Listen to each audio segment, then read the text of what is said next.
नमस्कार, मी प्रिया दीक्षित तुमचं स्वागत करते सोशल शास्त्राच्या या कार्यक्रमात. आज 26 जुलै म्हणजे कारगिल विजय दिवस म्हणून आपण सेलिब्रेट करतो. तर ही खूपच शौर्याची आणि खूप आनंदाची आणि आपल्यासाठी खूपच अभिमानाची ही गोष्ट आहे. तर आजच्या दिवशी आपण आमंत्रित केलं आहे रिटायर्ड हवालदार ऑपरेटर अब्बासो नामदेव पाटील सरांना. सर, तुमचं स्वागत आहे आमच्या शोमध्ये. सर, 13 ऑगस्ट 1987 साली आर्मीमध्ये जॉईन झाले होते ऑपरेटर ह्या पदी आणि ते रिटायर झाले ते 31 मार्च 2003ला. मला तुमची थोडी माहिती द्याल की तुम्ही कसं काय जॉईन झालात, तुमचे काय एक्सपिरियन्स होते वगैरे ह्या टाईपचे. बरं, माझं नाव अप्पासो नामदेव पाटील. मी मूळचा तासगाव तालुक्यातील वाघापूर या गावचा रहिवासी आहे आणि एकंदरीत माझं कुटुंब आपल्या विठ्ठल भक्त कुटुंब माझं. तर त्यातूनच मला थोडीशी विठ्ठल भक्तीबरोबरच देशसेवेची पण मला आवड होती. त्यामुळे मी माझ्या शालेय जीवनात स्काउट गाईड केलं, पुन्हा त्याच्यानंतर NCC मध्ये होतो. मग मी माझं शालेय शिक्षण साधारणपणे तासगावमध्येच झालं माझं आणि त्याच्यानंतर मी 13 ऑगस्ट 1987 रोजी तासगाव कॉलेजवरतीच माझं कॉलेज 12वीचं सुरू असतानाच तिथं भरती आली आणि तिथंच मी भरतीला माझी शरीरयष्टी वगैरे चांगलीच होती, कारण मला त्याचा सवय होती. माझा बालपणापासूनच माझा उद्देश हा होता की मला आर्मीमध्ये जायचं आहे. त्यामुळे मी उंची वगैरे बाकीच्या सगळ्या माझ्या तयारी होती. मी तयारी झाली आणि मी फर्स्ट अटेम्प्टमध्येच मी आर्मीमध्ये सिलेक्ट झालो. माझं सिलेक्शन झाल्यानंतर माझी पहिली पोस्टिंग मला म्हणजे ट्रेनिंगसाठी मला नाशिक रोडला आहे ट्रेनिंग सेंटर,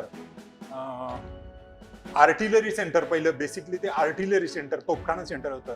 म्हणजे 1992 पर्यंत मी आर्टिलरी मध्येच होतो. 1992ला आरटी आणि एअर डिफेन्स म्हणजे वायुरक्षा आणि आर्टिलरी यांना वेगळं केलं गेलं आणि मग त्याच्यानंतर मी एअर डिफेन्स मध्ये आलो. आणि मग त्याच्यानंतर मी माझ्या युनिटमध्ये गेल्यानंतर मग मी माझ्या वेगवेगळ्या तयारी करत असताना मला माझ्या जे वरिष्ठ होते त्यांनी माझे शरीर वगैरे उंची बघून मला त्यांनी बास्केटबॉल ट्रेनिंगसाठी पाठवलं.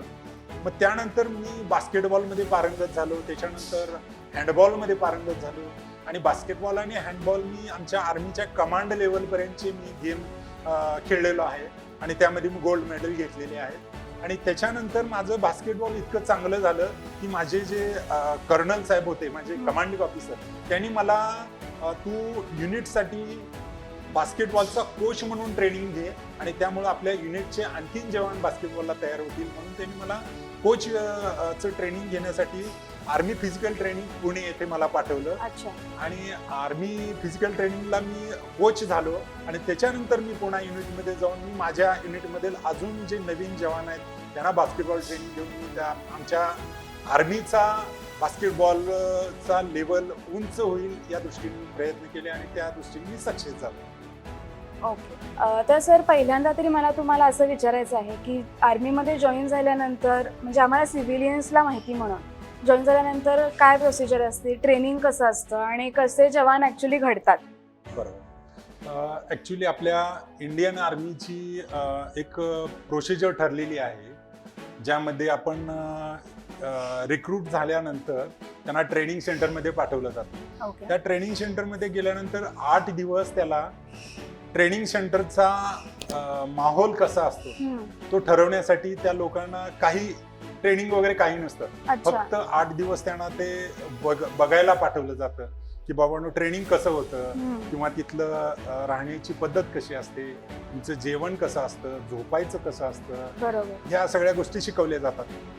आणि त्या 8 दिवसाच्या नंतर त्यांना ज्या ठिकाणी प्रत्यक्ष ट्रेनिंग होणार असतं त्या युनिटला पाठवलं जातं.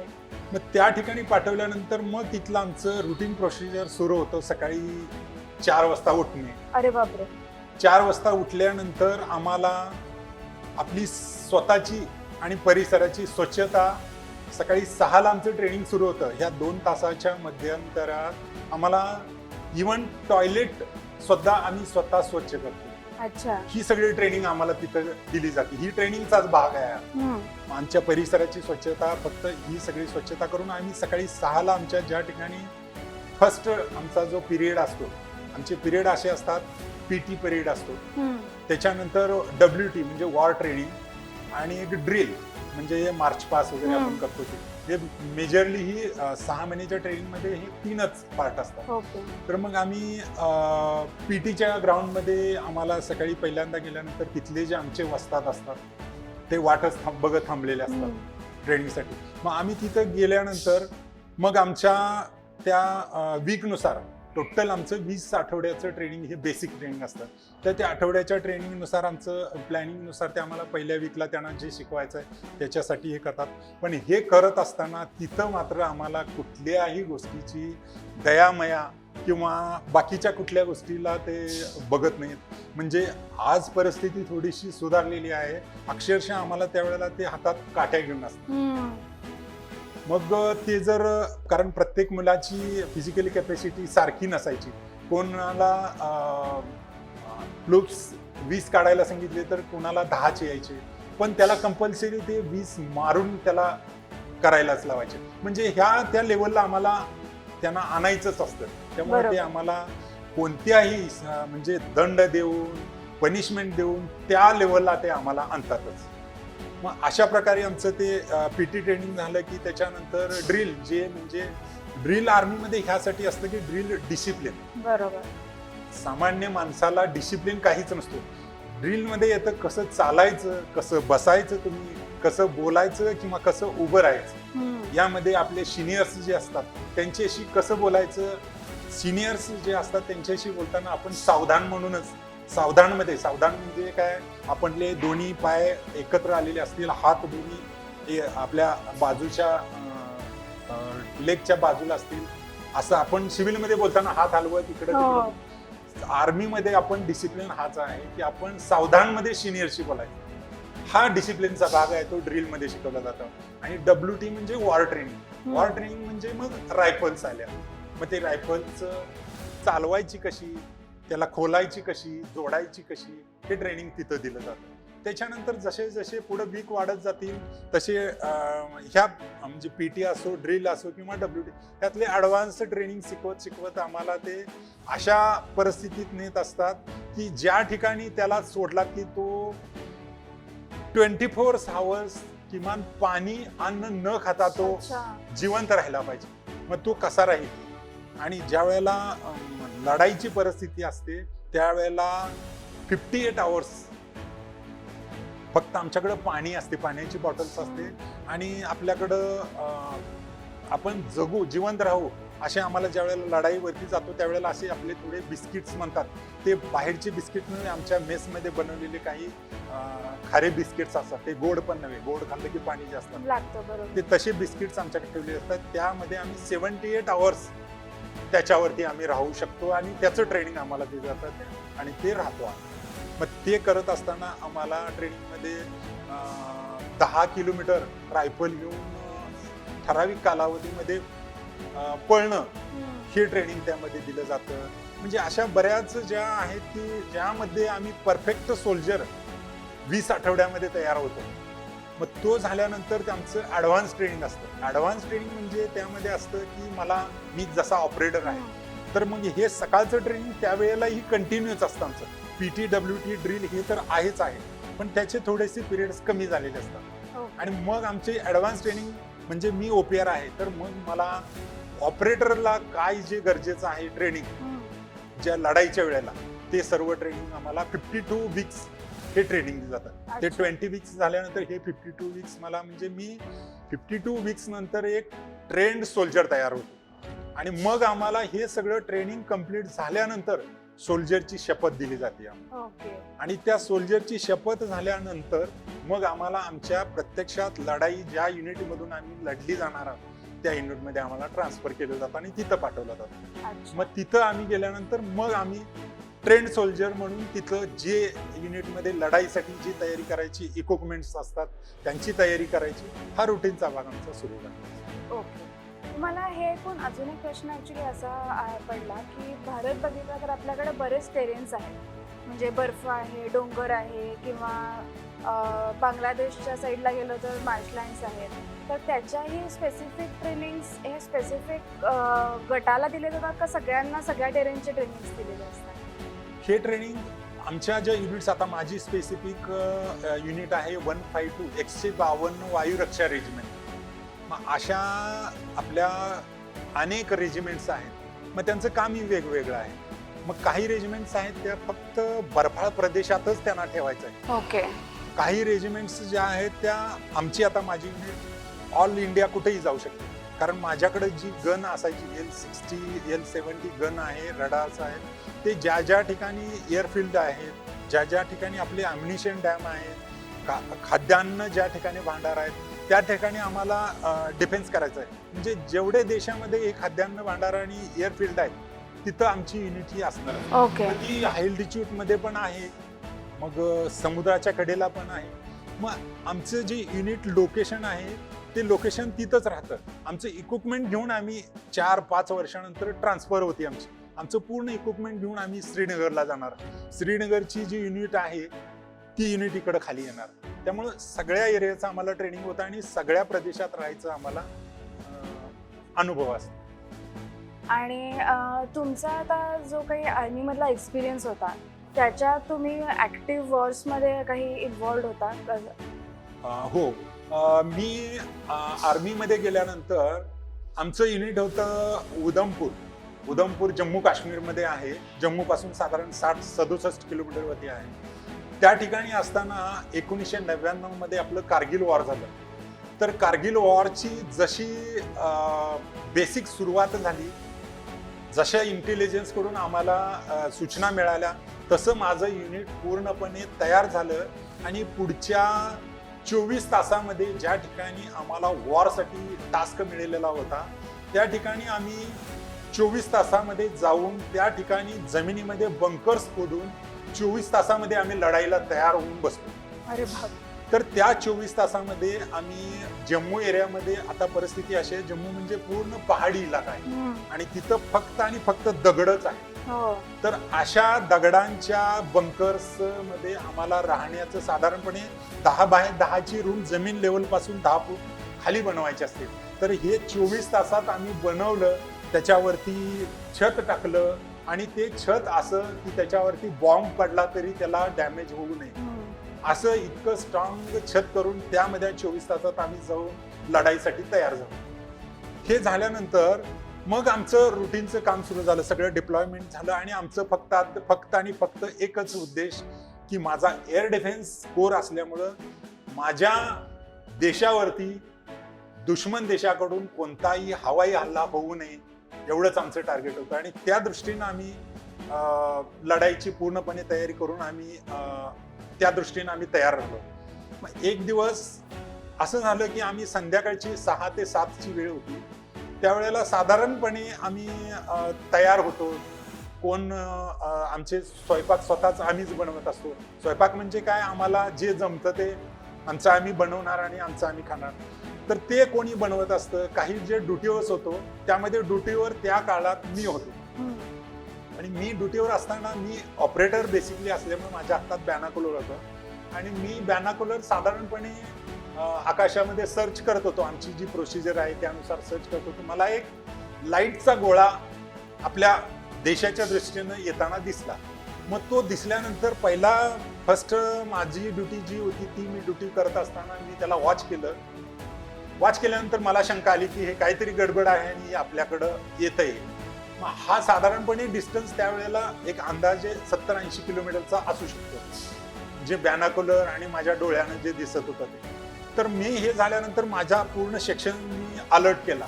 अलर्ट केल्यानंतर ती वेळ अशी होती की तयार होणे किंवा हे असे गेलेले होते. मग मी, माझा एक मित्र आहे तो माझ्या बरोबरच ऑपरेटर म्हणून, नारायण पाटील म्हणून, त्यांना मी कॉल केला की अशी मला शंका दिसते. त्यांना बोलवलं आणि त्याच्यानंतर जी गन होती त्या गनवरती त्यांना बसवलं. तोपर्यंत आमचे जे गन नंबर 1 होते ते तयार होऊन आलेले दिसले आम्हाला. त्या गन नंबर 1ला अक्षरशः त्यांनी फक्त टॉवेल आडवा लावलेला होता. त्यांना म्हटलं तुम्ही कपडे वगैरे काय घालायचे, त्यांनी तसेच गन वरती बसले. त्याने ज्या ठिकाणी फायर करायचं असतं तिथं, आम्ही, माझा मित्र आहे तो नारायण पाटील, अम्युनिशन त्या ट्रे मध्ये टाकायचं असतं फायर करायचं, त्याने ते ट्रे मध्ये टाकलं आणि मग जसं आमच्या अंदाजानुसार ते आमच्या टार्गेट रेंज मध्ये आलं तसं आम्ही फायर केलं. पण फायर केल्यानंतर हे मॅन्युअली होतं, पण त्या इफिशियन्सी फायर त्याला त्याच वेळेला होतं ज्या वेळेला रडार आणि ऑटो ज्या वेळेला होतं त्यावेळेला होतं. पण जे माझं फायर झाल्यानंतर माझी पूर्ण युनिट रेडी झाली आणि त्या टार्गेटवरती सगळ्यांनी एंगेज केलं. पण त्या दिवशी मला ते टार्गेट माझ्या रडार्सना किंवा यांना पाडता आलं नाही. सेकंड डे गेला, थर्ड डेला आम्हाला सेम कंडिशन आली, पण त्या दिवशी आम्ही पूर्णपणे तयार होतो. बरोबर. जसं 40 किलोमीटरच्या रेंजमध्ये आलं तसं माझ्या रडारनं ते ट्रॅक करून ऑलरेडी केलेलं होतं. माझ्या गन्स तयार होत्या, मग सगळी व्यवस्था लागलेली होती. त्यामुळे जसं ते माझ्या रेंजमध्ये आलं तसं आम्ही फायर केलं आणि ते दुश्मनचं एक ट्रॅक होतं, ते रेकी प्लेन होतं, म्हणजे त्यामध्ये मोठमोठे कॅमेरे होते आणि आमचं डिप्लॉयमेंट कुठं आर्मी लागलेली आहे, कुठं काय आहे, हे ह्यासाठी फोटोज किंवा कॅमेरेज व्हिडिओसाठी ते प्लेन, ते आम्ही आमच्या सेक्शननं त्याला पाडलं आणि त्याला आम्ही धाराशिव केलं. अच्छा. आता आपलं जसं कारगिल युद्धाचं बोलणं झालं, मला थोडी अशी माहिती हवी होती की म्हणजे साधारण आपल्याला माहिती आहे त्याप्रमाणे की लाहोर ॲग्रीमेंट झालं होतं आणि त्याच्यानंतर हे ठरलं होतं की दोन्ही देश हे न्यूक्लिअर वेपन संपन्न असल्यामुळं कोणी डायरेक्ट कॉन्फ्लिक्ट काही करायची नाही अशा टाईपचं ठरलं होतं. तर असं असतानाही त्याच्या 2-3 साधारण महिन्यानंतरच हे जे सगळे पोस्ट आपले ऑक्युपाय केले होते पाकिस्तानी आर्मीच्या सोल्जर्सनी, तर ही थोडी आम्हाला बॅकग्राऊंड तुम्ही सांगू शकाल का की कशा पद्धतीनं हे युद्ध चालू झालं, आपल्याला कसं कळालं काय झालं ते, आणि थोडी त्याची काय बॅकग्राऊंड होती? साधारणपणे ज्या वेळेला बर्फबारी सुरू होते त्यावेळेला ह्या दोन्ही देशाच्या करार जे झालेले असतात त्यामध्ये काही पोस्ट जे आहेत त्या म्हणजे इतक्या वाईट परिस्थिती असते तिथं की मनुष्य प्राणी तिथं थांबवू शकत नाही अशी कंडिशन असते. मग ते काही पोस्ट आपण म्हणजे खाली केलेले म्हणत नाही, आपण फक्त पाठीमागे आलेलो असतो, थोडं तिथून आपण दिसतं आपल्याला, विजिबल असतं अशा ठिकाणी आपण आलेलो असतो. पण आम्ही त्या ठिकाणी पेट्रोलिंग करत असतो, फक्त थांबवू शकत नाही तिथं. मग अशा परिस्थितीमध्ये आपले पेट्रोलिंग असताना सुरू, तर त्या पेट्रोलिंग मध्ये आपल्याला असं लक्षात आलं की आपल्या ज्या पोस्ट आहेत त्या काही पाकिस्तानच्या आर्मीनं ऑक्युपाय केलेल्या आहेत. त्या आपल्या रेकीला गेलेल्या लोकांना समजल्यानंतर त्यांना हुसकवायचा प्रयत्न केला. त्यात आपले काही आर्मीचे ऑफिसर्स, जवान त्यामध्ये शहीद झाले, कारण त्यांना एवढ्या मोठ्या प्रमाणात तिथं असतील असं त्यांना हे नव्हता, अंदाज नव्हता. त्यामध्ये ते झाल्यानंतर मग आपली पूर्ण आर्मी अलर्ट मोडवरती आली आणि त्याच्यानंतर मग आपण ज्या ज्या त्याच्यासाठी प्रिकॉशन्स घेणं गरजेचं होतं त्या घेतल्या आपण आणि परत ह्या लढाईला सुरुवात झाली. बरोबर. दुसरा मला असा हे प्रश्न तुम्हाला विचारायचा होता की तुम्ही आता कारगिल युद्धात होता, तर तुम्ही तुमचे जसे एक्सपिरियन्स सांगितले, तर तशाप्रमाणे तुमचं म्हणजे जनरल एक वॉर टाईमचा काय आर्मीचा पॅटर्न असतो किंवा काय गोष्टी चालू असतात ह्या टाईपचं थोडं काही तुम्ही माहिती देऊ शकाल?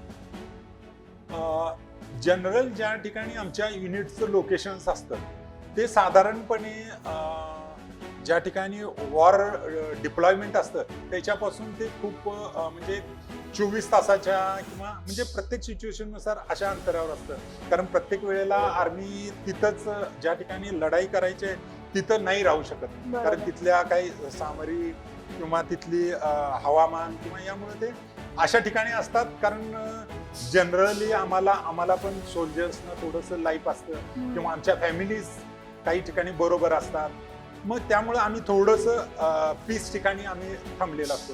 मग त्या ठिकाणी आमचं जनरल ज्या वेळेला ट्रेनिंग सुरू असतं ते आमचं इक्विपमेंट अपडेट ठेवणं किंवा आमची फिजिकली लढाईसाठी तयार राहू यासाठी आमच्या गेम्स जे आता मी म्हटलं बास्केटबॉल किंवा तर आमच्या ह्या कॉम्पिटिशन सुरू असतात. आमच्या ज्या वेळेला पीस टाइम असतात त्यावेळेला ह्या आमच्या कॉम्पिटिशन्स यामध्ये आमच्या गन ड्रिल कॉम्पिटिशन्स असतात. गन ड्रिल म्हणजे काय, आता ज्या लढाई जी गन आम्ही वापरतो हम्म. त्या गन वरती जाऊन बसणे की त्याच्यावरून उतरणे याचा एक प्रोसिजर आहे किंवा त्याची एक ड्रिल आहे. अच्छा. आमचे जे गनर्स असतात ती साधारणपणे 7 ते 8 फूट उंचीची गनचं केबिन असते ज्या ठिकाणी बसतात. अच्छा. पण माझे जे गनर्स असतात ते इकडून गेल्यानंतर त्या साईडचा बार असतात त्यावर बारवरती हात ठेवून अशा हवेतून जाऊन त्यात आतमध्ये बसतात. ओके. मग हे याचं एक ट्रेनिंग प्रोसिजर असतं, तर त्याचं सुद्धा आमचं कॉम्पिटिशन असतं. अच्छा. ते गन ड्रिल कॉम्पिटिशन असतो. मग त्यामध्ये त्यांचं कॉम्पिटिशन मध्ये म्हणजे हा लढाईचा एक भागच म्हणा आमचं ट्रेनिंग, म्हणजे फिजिकल फिटनेस राहावं यासाठी आमचं गेम्स सुरू असतात. फिजिकल फिटनेस राहावं गन ड्रिल कॉम्पिटिशन असतं, किंवा आमचं दर महिन्याला 5 किलोमीटर रायफल घेऊन पळणं, त्याला BPT म्हणतात. अच्छा. ते 5 किलोमीटर जे आहे ते ठराविक टायमिंग मध्येच आम्हाला यायचं असतं. मग हे ज्या सोल्जरला थोडंसं वजन वाढलं किंवा काय झालं तर मग यावरून सगळं त्याचं ठरवलं जातं, तो फिटनेस आहे आर्मीमध्ये राहण्यासाठी किंवा नाही. यासाठी हे ट्रेनिंग आमचं निरंतर आर्मीमध्ये सुरू असतं. ओके.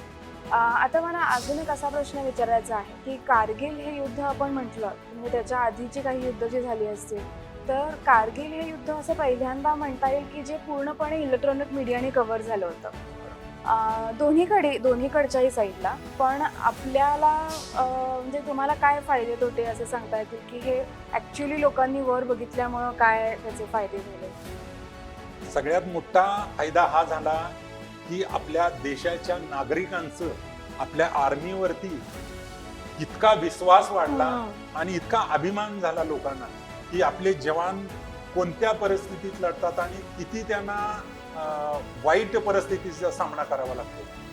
तर हा आपल्या जनरली आर्मीच्या बद्दलचा अभिमान वाढला लोकांमध्ये. दुसरा फायदा हा झाला की पाकिस्तान वगैरे हा जो कंगावा करत असतं की ही लढाई करणारी लोक आमची नाहीत किंवा हे आमच्या कंट्रोलमध्ये नाहीत, हा त्यांचा कांगावा आहे.